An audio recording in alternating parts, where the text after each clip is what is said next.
My dad was a drug addict.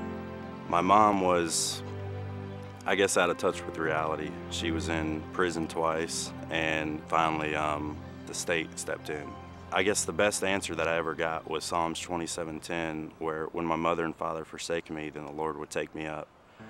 And that, when I came across that verse, I think that's when it hit me and it sunk in that having this place and the children's home was probably the best thing that could ever happen to not only me, but just all the kids in general. See that they still have the shed that when they bought it, I'd put it all together.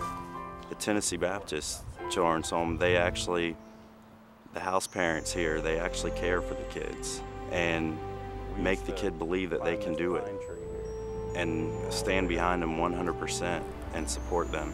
I'd give anything back to go and just relive it again, not change anything. Welcome to my home. I came here when I was a 7th grader, May 1st at 2 o'clock in the afternoon. I will never forget that time because the only thing that I had on was the clothes on my back.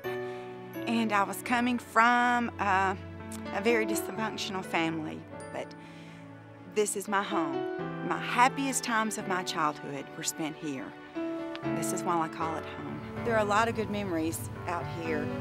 I remember I learned how to swim in the pool over here behind the gymnasium. I didn't like it at first. I wanted to be with my brothers and sisters.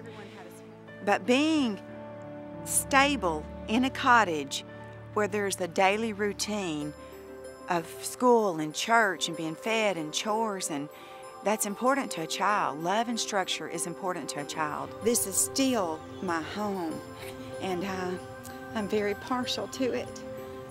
That's a good thing. This is one of the good things. And I was hungry for the spiritual life. I accepted Jesus when I was a senior in April on a youth retreat. I didn't have anything to look forward to. So I didn't even think that I would ever graduate high school, much less have my master's degree now. So I would not be where I am today without the children's home. Unless you've walked in the shoes of a needy child, unless you've been hungry for food, hungry for shelter, hungry for structure, hungry for love, hungry for safety, you don't get it. Here is where we felt safe. Here is where we got fed. Here is where we got our clothes and our spiritual needs and our good environment. I'm still home. I'm still home right here. Thank you. Thank you very much.